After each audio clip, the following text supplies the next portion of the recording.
Hello, my name is Amanda Colapelle and welcome to Dermadry segments. For today's episode, I'm joined by Lisa Pieretti. She is the Executive Director and Co-Founder of the International Hyperhidrosis Society.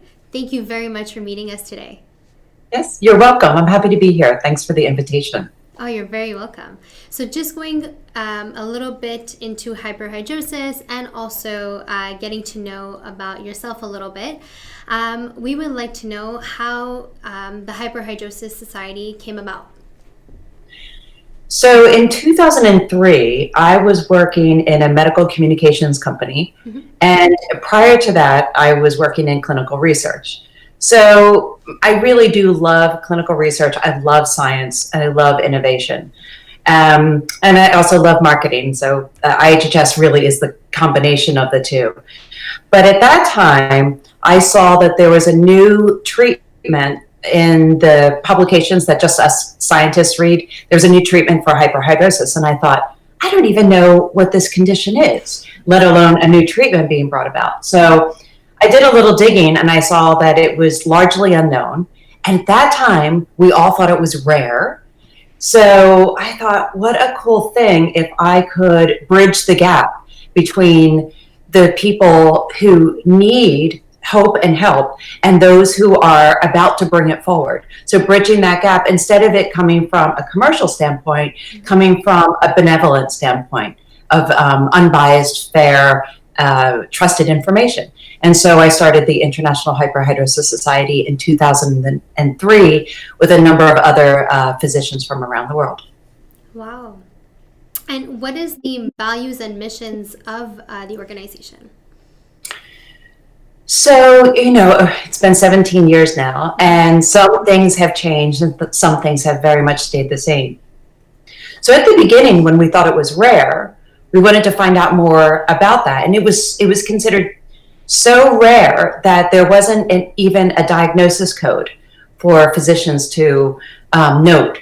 So we went to Capitol Hill and we petitioned for a diagnosis code as one of the first things that we did. So if you can imagine, 17 years ago, we started with almost a disease that didn't exist, but with the treatment that was coming on, we had no idea how prevalent it was. We had no idea, no doctors did not know how to treat it, let alone diagnose it. And so it was a big unknown. So over the years, we've worked to increase awareness in clinicians, increase awareness in the public, and increase awareness among those who suffer with it. And then the holy grail is also to increase awareness with the innovators so that they can produce better treatments for those who are suffering. Wow. And I think that's really something really important. Like you said, it was a disease or basically something that was so not spoken about at all. Right. And now we're getting to a point that people are becoming aware of it and people want to speak up, or even the ones that are shy about it, they're there saying, oh my God, this is how I feel. And we feel like this is so important right now. And even that is also why we want to speak to you today and just spread the word and spread the awareness. There's so many people, even in my friends and family, that actually I didn't know that they had hyperhidrosis before. And then they're like, oh my God, yeah, this is something I've been dealing with for a very long time now. Right. So I think it's really important to spread that awareness. So when we coach and teach clinicians on diagnosing hyperhidrosis, we have this fabulous questionnaire that we've developed over the years, and we're hopefully we'll publish it next year. But one of the questions is asking about, do other members of your family have hyperhidrosis? And the answers are not binary. It's yes, no, and I don't know, because folks don't talk about it. They don't share it because there's stigma. So when you ask about what is one of the main missions right now, I am on a mission to end the stigma associated with excessive sweating, to validate that it's a bona fide disease, and also to validate that it's a spectrum. So not everyone who has hyperhidrosis or who is bothered by their sweating sweats exactly the same. So you have some people who sweat, if you measured it on a gravimetric scale, you can have some people who sweat 4 to 5 times the amount, and it bothers them less than someone who sweats twice the amount because of their profession, because of their personality, their makeup, you name it. So I want to pull all the judgment off of it and just say, okay, can we please just deal with what folks are dealing with and solve this very curable problem? Yes, very well put. And I think that's something that will allow more people to click on the website, find out information, educate themselves. And even when it comes to practitioners, I feel like people are becoming more and more aware. So in the International Hyperhidrosis Society has a really comprehensive approach to the Hyperhidrosis Awareness Month. So it's not just about helping the community feel engaged and feel cohesive and powerful, but it's also to raise awareness in clinicians and different groups. So you look at, just today we did a social media post about all of the alliances who have agreed to share the awareness with their clinician membership. So like the Canadian Dermatology Association, the National Association of School Nurses, the European Academy of Dermatology and Venerology. So what we did was a tremendous amount of work. So we've been working on this probably for the past year, since last Awareness Month. We've been working with these different groups to say, would you please help spread awareness with your constituents? Because we can't find all these guys. Another one is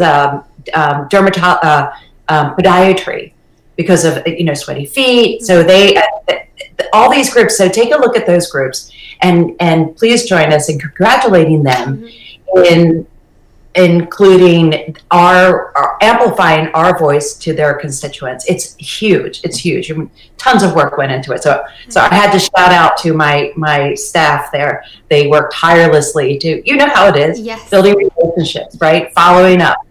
So, but we have, take a look at the folks who are there. It's so impressive, I have to say. And we have to congratulate your team as well. And what projects are you guys currently working on, or for the past year now, especially for Hyperhidrosis Month?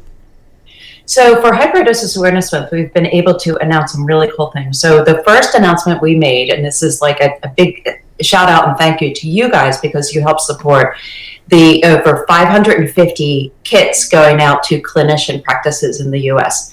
So these kits included posters of real people who have hyperhidrosis talking about their story of when they had it as a child. And what this does is it helps people to understand that hyperhidrosis starts in childhood. So this helps folks who have it and folks who don't have it understand that this is a childhood disease. So, needs to be paid attention to, because these kids are suffering. And then also in the posters were real people, and they, as adults, reflecting back on their childhood with hyperhidrosis. And they're real people who have advanced degrees. So these are folks who are super impressive. So I'm trying to demystify some of the, or destigmatize, some of the aspects that people have around someone who sweats excessively, thinking that they have these other problems, that other negative connotations. Well, here we have PhDs who had hyperhidrosis as a child, and now he's a PhD professor at a very impressive university, and he just got tenure. So these are champions, these are survivors, and I hold them out. I don't need celebrities. These people are my celebrities. So I hold them forward to everyone else to see and be inspired by, and have like that look that you have on your face right now. I want that in my 365 million community. And I think that's actually, in total, that's exactly what we're trying to achieve as well. We just want to get that spread. We want to get the most education possible. And we really appreciate meeting with you today and explaining also to the viewers about hyperhidrosis. And that's actually leading to my question now for the viewers that are either unsure if they do have hyperhidrosis or don't know what it is. What would your explanation be on like what causes hyperhidrosis? Right. So I think if you visit our sweathelp.org and go into about sweating and about hyperhidrosis, we have an encyclopedia of information there and research, as you know. So look there for sure. But here I'll give you the short answer is that your question of what causes hyperhidrosis is actually very interesting, because no one really knows why.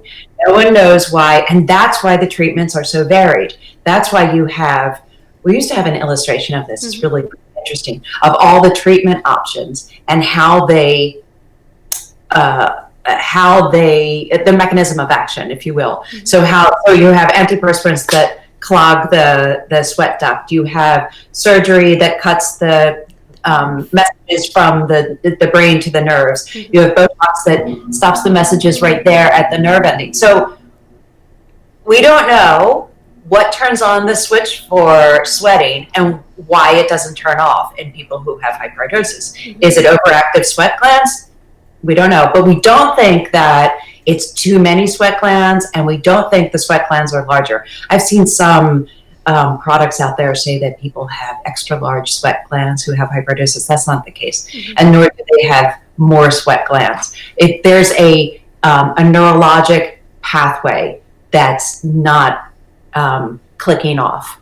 So it's really, interestingly, I mean, you guys are Dermadry, right? Lots of and we approach dermatologists, but way back at the beginning, when we were thinking, who do we want to treat patients with hyperhidrosis, we really could have given it to neurologists. We also could have given it to endocrinologists. So, but we went with dermatologists because they were a small group and we could get to them and get the information to them. But it is a neurologic condition at its root. And long answer. I'm sorry, I should have warned you. And even when it comes to like the treatment, I know you mentioned a few options, but there are different options out there. Yeah. What are the benefits and risks associated to the different types? Oh gosh, I know there's a few. You have to go into our treatment section. So hyperhidrosis treatments, go there. We have a matrix that shows you all the different treatments, and in our brochure that is we have 30 of those brochures in the kits that we send out, and the brochure has pages on pages on the different treatment options, pros and cons. So, gosh, there's so many there. I mean, you can go convenience, you can go efficacy, duration, safety, affordability, access. Almost like which one do you? And also, unfortunately, it's not a soundbite. You also have to think about what focal area is your hyperhidrosis. So there are different treatment options available for different focal areas. Soundbite, if you'd like. I will say that we did find in the research study that we published many years ago that the two treatments that are most often prescribed by clinicians are the two treatments with the lowest level of satisfaction. So the two treatments that are most often prescribed by clinicians are prescription antiperspirants, specifically Drysol, and the oral medications like Robenol or glycopyrrolate. And those two have the lowest levels of satisfaction. Why? Because of side effects. So it's not because of them being effective or not, it's because of side effects. So when we think so sometimes in a decision tree, you think, the problem with Drysol isn't that it's not effective. It's that it's so incredibly painful to use. And the problem with anticholinergics is not that it's not effective. It's just that you're completely dried out. So both of them have like a pro and con comparing them. Okay, yeah. And now switching gears a little bit, we're still in the treatment side. However, focusing on tap water iontophoresis, such as Dermadry, as a treatment option, what were your thoughts on that? So when we have attended conferences for back in the day when we could do that, so say we're at the Society for Dermatology Physician Assistants, for example, or the Dermatology Nursing Association or Canadian Derm Association. And if folks come up to us, we always get swarmed because we're, you're getting a holistic approach to a condition. So everybody comes to us for answers and what's new. So a lot of times folks don't know about iontophoresis. because, well, for a lot of reasons. It's been around forever, but as long as it has been in use in clinical practice, there is not as much clinical data that's been published as you say in other treatment options. So a lot of medical professionals get their information from their peer-reviewed journals, and they hear about other treatments in their peer-reviewed journals. They hear about other treatments from the podium at the lectures. But iontophoresis, even though it's been around since the 50s as a way to deliver medicine, it just doesn't have a lot of research behind it. I don't think that clinicians clearly understand the mechanism of action. So they want to know how to explain how it works to their patients. That's one of those things. If I could say, I'd love to team up with you guys to get some research around why does iontophoresis work? So because it does work for lots and lots of patients. So along those lines, do you want me to keep going around that? Yeah. And that's also something that we want to spread the word about in iontophoresis. It's just we want to spread the word to the patients, and also it's like you said, something that is not super well known yet, even though it's been since the 50s. Just it hasn't been treated the same, and our goal is really to spread the word with that. And I think that'd be super, super cool if we could combine both worlds in that sense and see if we could find more research and database with it. Right. So I think that so when I explain iontophoresis at the booth, and I'm explaining it, and I say, and also I do the same thing when I'm talking to patients. I say, think of it as physical therapy. You get out of it what you put into it. Yeah. And or working out, you name it. What I love about iontophoresis is that you control it yourself. Yes. And you as a patient can say, this is working or this isn't working. I need to do it more often. I can back off a little bit. I mean, we have guidelines, and we talk about that on our website. Every other day for the first couple of weeks, and then once a week. But don't forget that once a week, because otherwise you have to start all over again, right? Yes. Well, we also have our treatment schedule that we always let people know, and it depends on your severity as well. Right. If some people do it 3 times a week, some people do it once, depending if you're mild or severe. So I think that's something that we always try and incorporate as a treatment schedule. Yep. The other thing I like about iontophoresis is that since we know hyperhidrosis runs in families, so they can share the device. Now, that's probably not something you guys can say, but certainly it's like a cost-saving thing. If I have 2 twin sisters who use their iontophoresis device together. The other thing is that I feel like they last a long time. The good ones do, at least. I mean, I'm not talking about the battery-operated ones that people see online, or certainly I don't consider the ones that I've heard about YouTube where they make their own. I would never recommend a medical device being made in your kitchen. So there's more to it than pie plates. So the other thing I like about iontophoresis is that so it seems to me very economical, and it can be a little bit of an uphill battle to get insurance to cover it, and I think that would also be helped if there was more published and more recent publications about the use of it. Yes. Yeah. So I think you could probably kill 2 birds with one stone. You'd increase clinician awareness, and you would increase the support from insurance companies That is actually something that we are working on, and that is a long-term goal for us. So hopefully we'll climb the ladder and get there. Yeah. Well, we can help in that regard because, well, I'm sure you have too, but we have lots of patients who'd love to be part of a clinical trial. Oh, good to know. Good to know. When was actually the first time that you heard about Dermadry, for example, as an iontophoresis option? So we've known about we at the International Hyperhidrosis Society, we've known about iontophoresis since the beginning of our inception. We always had included it as a treatment option. When we do our CME, if you've seen the video of our physician education courses, and we've run that education course all around the world.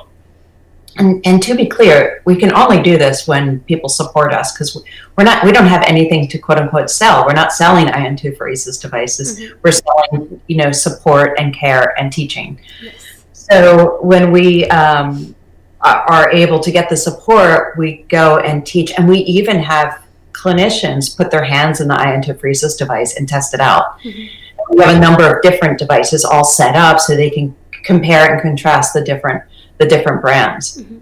So that's really, really important to us. And we've known about them since the beginning. You guys are relatively new to us. And we're glad you're on board. And thank you for supporting us. So great. Lots of, it's really needed. We can't do it without you. And thank you for supporting us as well. And like I said, coming on board with us and spreading the word and educating the ones who do suffer already from hyperhidrosis, and also spreading the word for the ones that are unfamiliar with it. Right. Going into actually the sticking with the iontophoresis treatment. Mm-hmm. In your experience, who do you believe I know we touched upon a little bit, but who would be the ideal patient for an iontophoresis treatment? I think the ideal patient for iontophoresis treatment would be someone with palmar-plantar hyperhidrosis, so hands and feet. In our experience, that seems to be the most efficacious and easiest to do and all that. Mm-hmm. I think that like teens would be fantastic, and adolescents. And it's probably surprising you that I say that. And the reason why I am is because other treatment options, I think, might have a side effect that because of hands and feet, mm-hmm. palmar-plantar hyperhidrosis, they're not able to participate in sports.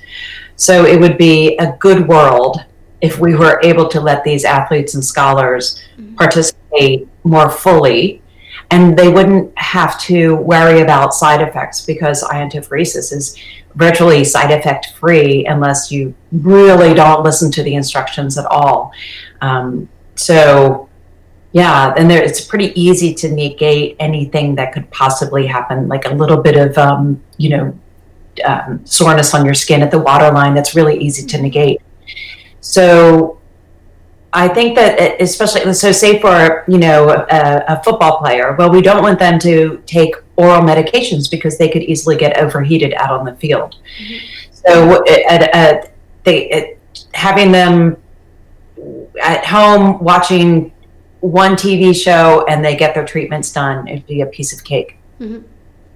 And certainly that's easier than a professional who travels a lot, because lugging the device along with them is a bit cumbersome. We've had some folks have trouble getting it through. Mm-hmm. Back in the day when we used to fly, and getting it through security is a little dicey. Yeah, that's something that also was brought up with us as well. Mm-hmm. But we also wanted to speak about what are the misconceptions when it comes to iontophoresis treatment. So some people say to me, I've tried everything. I'll get emails. They're like, please help me. I've tried everything. And if it's always the first thing is like, okay, let's back up for a minute.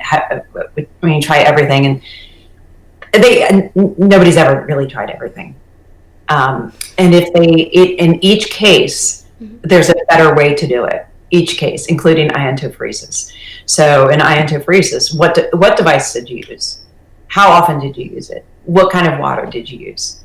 Did you add any medications to it? And these are all steps along the way. Mm-hmm. So you have to make sure you have the right device and using the right regimen. Mm-hmm. And then if you're doing both of those things, then maybe you need to amp it up a little bit by adding some anticholinergics to the water. That's actually all really good points. And what are the common resurface questions that comes about it? Commonly asked questions about iontophoresis. Mm-hmm. How do you say it? People ask me all the time, how do you say it? They're like, I tried that electroshock therapy thing. Yeah. You need to come up with a new word. How do you say it? What else do they ask me? Like, well, they get afraid. Like, am I going to get shocked? Yeah. Yeah, and I think that's also something that kind of frightens people. It does. It's really something that we're trying to educate people and saying that no, it's very low, dosage. It's not. It's something that I've done it before as well, and I have mild on my palms, very sweaty on my palms. So even I was a little bit afraid at the beginning, and you have to just go gently and follow the instructions. And like you said, it's something that you have to really read through and take your time and process with it. Right. Yeah. It is a medical device in home.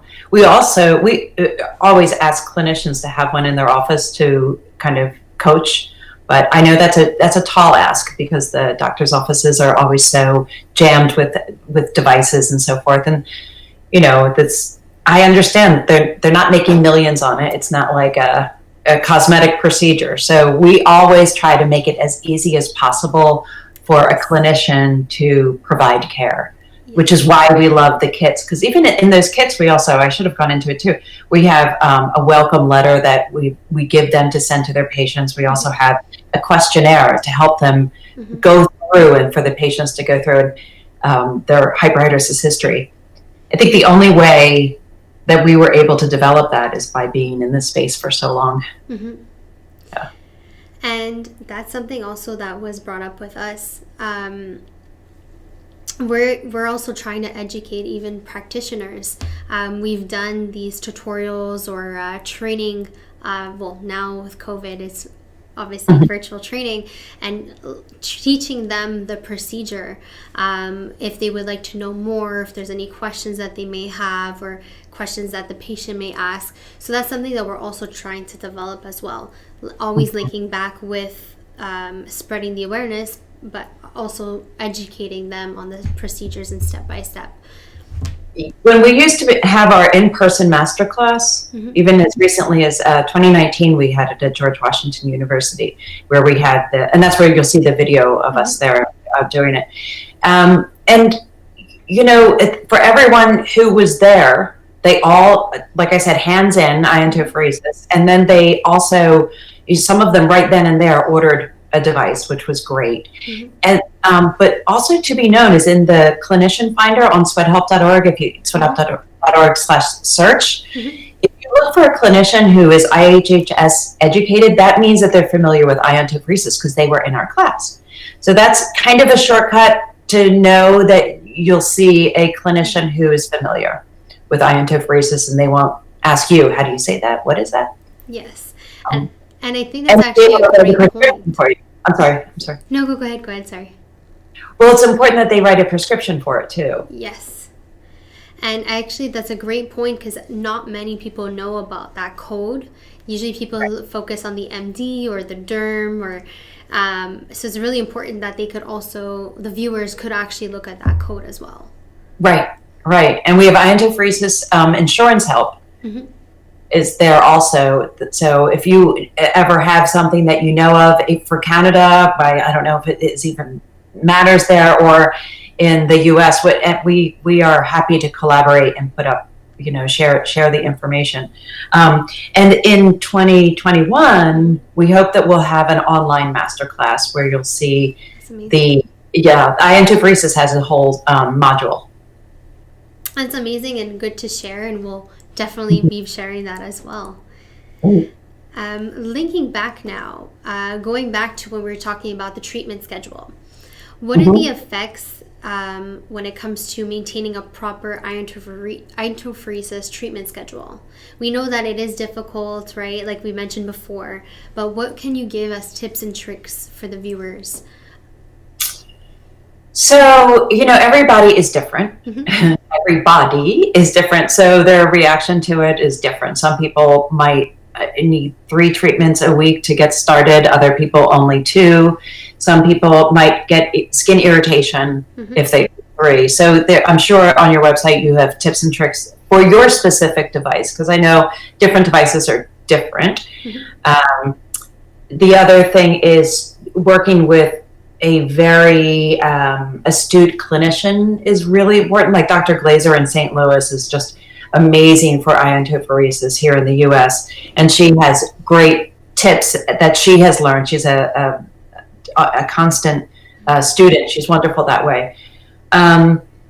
So, and then also, you want to just watch when you get the effect that you want of dryness, then you can back off for a little bit, but never forgetting to repeat the treatment. What is it for your device? Do you say once a week to repeat the treatment, or 3 to 5 times, depending on the severity. However, like for myself, I've done it once a week and I was clear for 2 months. So it really depends on your severity and also the voltage that you're using. Right. And does it depend also on the minerals in the water? So we are tap water. So we're always recommending tap water. However, I know that that could also play an effect on it. However, we haven't had any moments or momentums with that yet. It's mostly mainly with the voltage. It would be very interesting to do a study on, so where I live, it's well water. So it has lots of minerals in it. It's very hard water. And I would love to know if that is a difference, or if somebody who has well water should use bottled water, for example, or distilled water. So that would be super cool to see if there's a difference in the water. I think that would actually be a really, really cool study that maybe we could work on together. I think that would be awesome to see what would work best and see the results from then. And you know what I love about it too is that if we're talking about the rural community, that's where we know it's really hard to get healthcare. And iontophoresis would be ideal in rural communities because you get it once and you are at home on your own, and you can do it. You don't have to drive those 3 hours to go see a dermatologist for a repeat treatment. So, and I don't think I don't think researchers look enough at what's going on in rural communities as far as health and wellness. So I know there's hyperhidrosis folks that are listening here in the rural communities. I'm with you, and I think if we could work together on getting that information out there, that would be really powerful and shine a light on something that no one's thought of. Yes, and I think that's actually a great approach to a study. And I think for the future, actually, I think that would be a good aspect to lean on. Going into now, I know we mentioned a little bit about insurances. How do you think we can make some insurances could refund the iontophoresis medical device? And is there any political battles going into this process as well? So it seems to me when we get most of the pushback, and you probably need to ask the clinics themselves, but when we get most of the pushback on iontophoresis, it's usually because they don't have enough research to support the decision, the physicians or the clinicians' recommendations. So back to the research side of things, I think that would be a big help. Other than that, it would be great if we at the International Hyperhidrosis Society had tips and tricks that other folks have found out there. We used to publish a list of insurance carriers who have, and their policies on hyperhidrosis. So that was really good. And then just recently, I've worked with AT&T to bring, you knew about this, to bring forward hyperhidrosis as a condition. How did you know? I saw online. Oh, okay. Yes.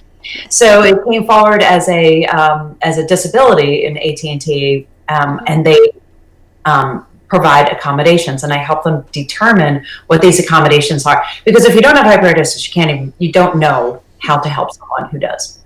Exactly. I mean, I don't have it, but 17 years, I guess I'm an honorary hyperhidrosis sufferer. So, so we have, and then, but AT&T also looked into the coverage that their employees around the world have and in the US, and they tried to foster that. So I think that they cover Miradry now, which I'm trying to get a full grasp on. But what I would hope is that they also would cover iontophoresis devices and other treatments. I think that would be actually a great option, and that's really what we're trying as well. And our goal is really to get there. I know there's a lot of people who are suffering that really want it to be insured, and that's something that we are trying to work on.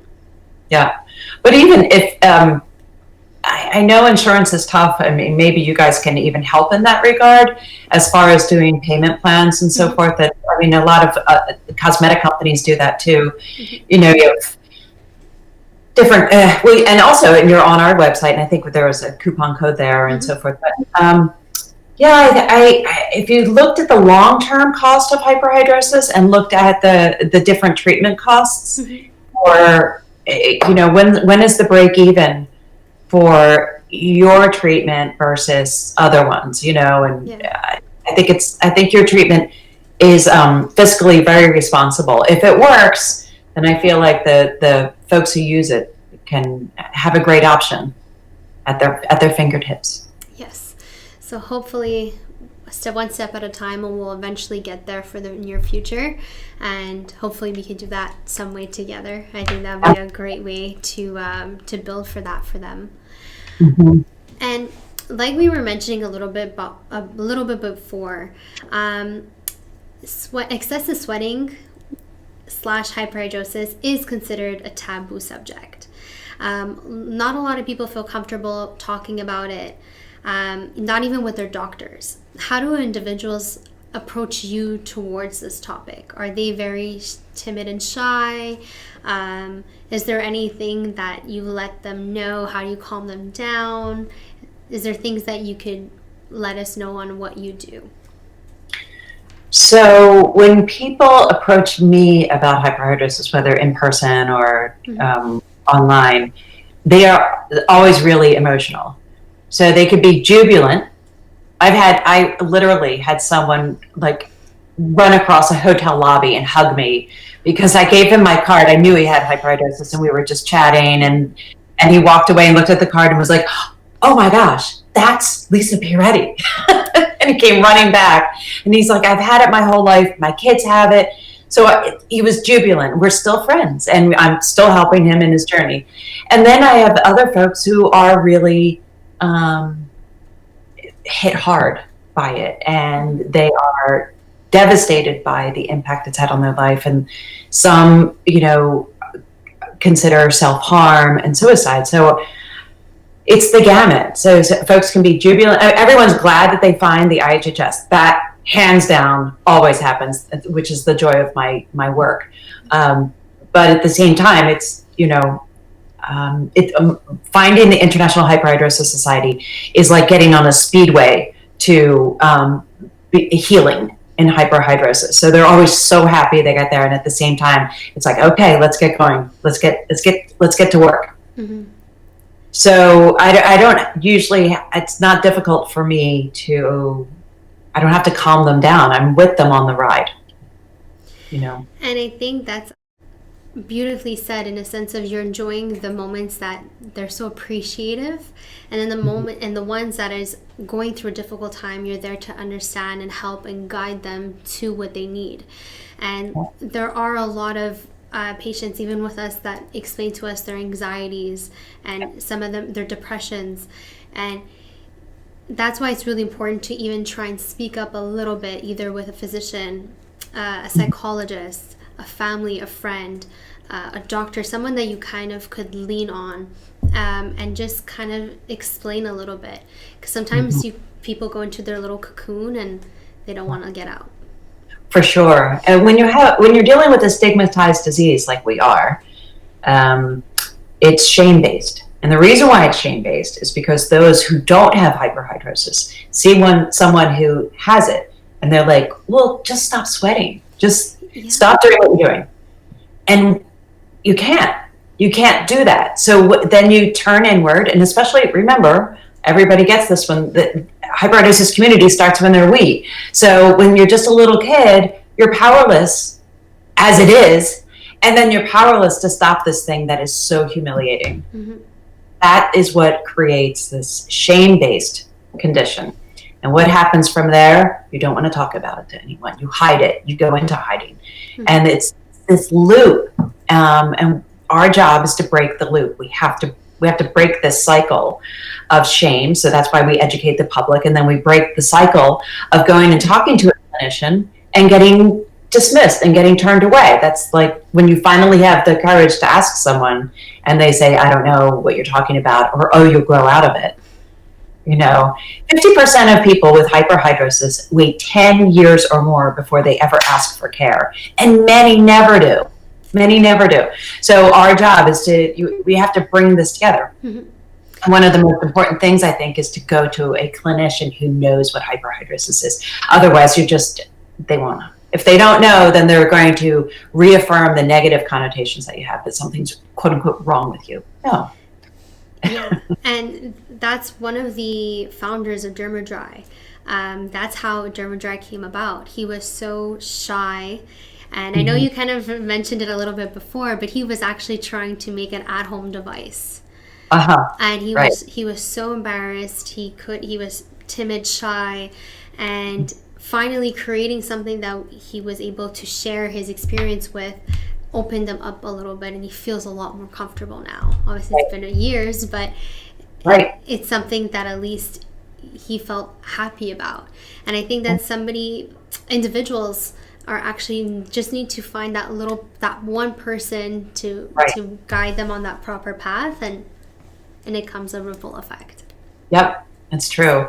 And also, we should say that as someone, when you find a treatment that works, and then sometimes it not stops working, but it's not as efficacious as it used to be, you have to keep on revisiting and sometimes combining treatments. Like people combine Botox and secret clinical strength, for example, and it can help. The two together can work beautifully. So things like we talked about with iontophoresis, combining iontophoresis with anticholinergic medication in the water bath. Combine it. It's a dynamic process. You need to find a clinician who will work through it with you so that you can approach it holistically. Switching gears a little bit again. In your experience as the executive director and co-founder of International Hyperhidrosis Society, what type of hyperhidrosis seemed to bother the most people? There are different areas. However, what do you feel affects the people the most? So it's not even what I feel, it's what research says. So if we look at what's been published in manuscripts, the Palmar hyperhidrosis has the highest impact on quality of life of any dermatologic condition, full stop.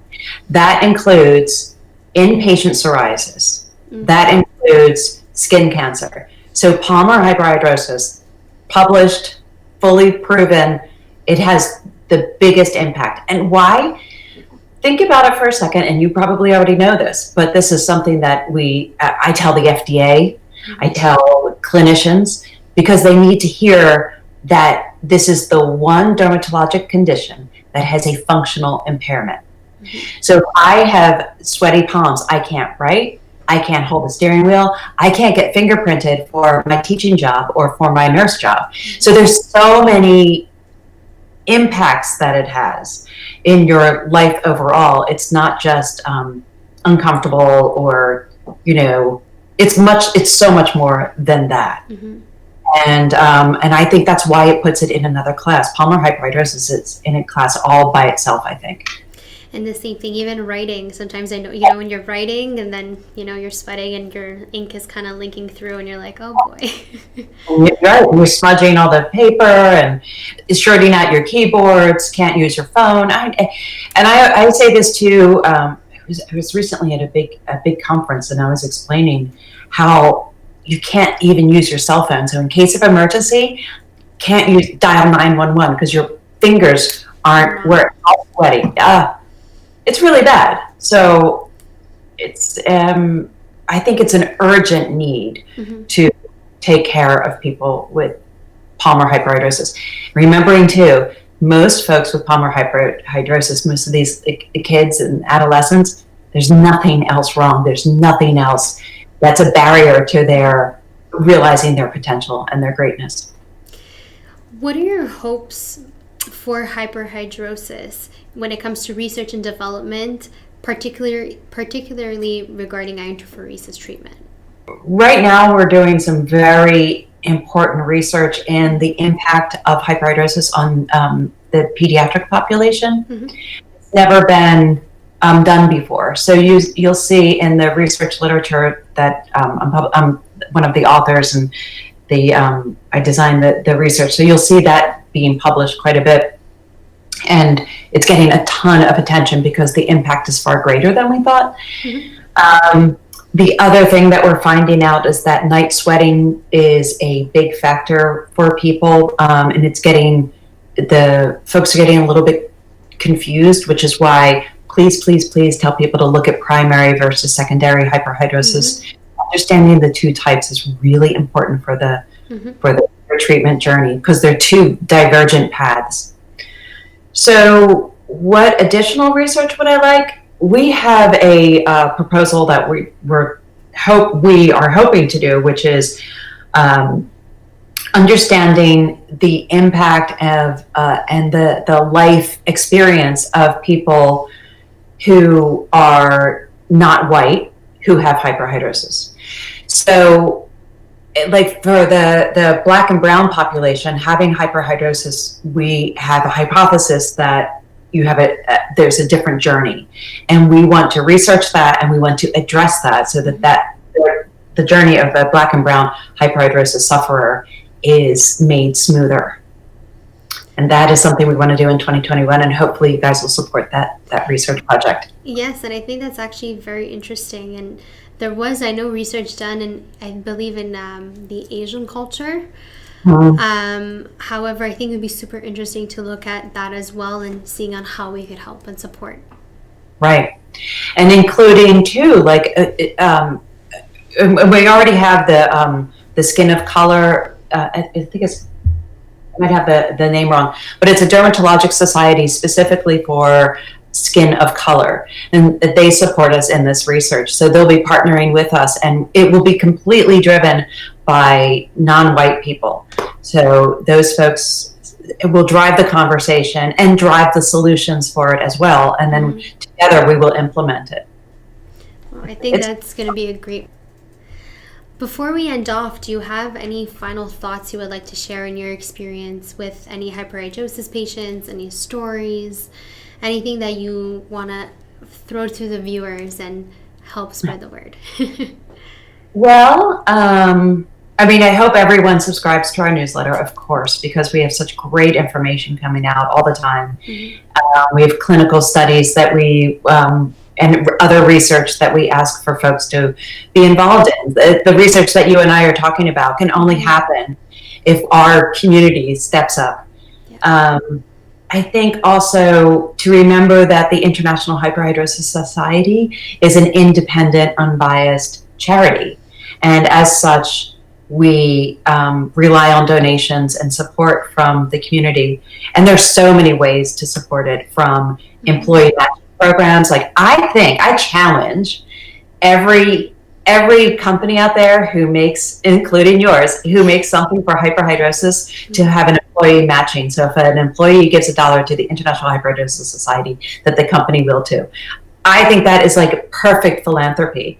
And why not? Why not? Like, it kind of like put your money where your mouth is. So I think that would be great. And the other thing is when employees talk to their employer and their HR about matching, they're raising awareness in the company, and HR will then understand what hyperhidrosis is. Imagine if HR got smarter about it. Yes.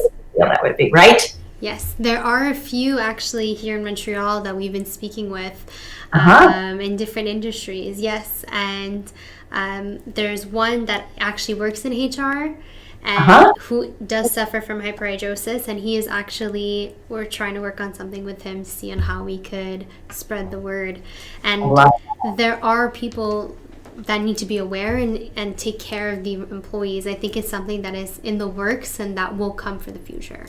Right. Well, maybe we can team up on that too. You don't need to reinvent the wheel if there's something I can contribute. Like the accommodation mapping that I gave to AT&T, maybe that can help too. That's amazing. I'm really looking forward to all these future projects that we could work on and how we could spread the word. And thank you very much for coming on today and speaking to the viewers.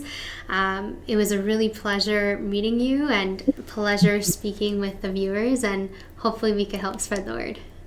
Thank you. You are. Thank you so much. Really appreciate it. Thanks for having me on. Thank you.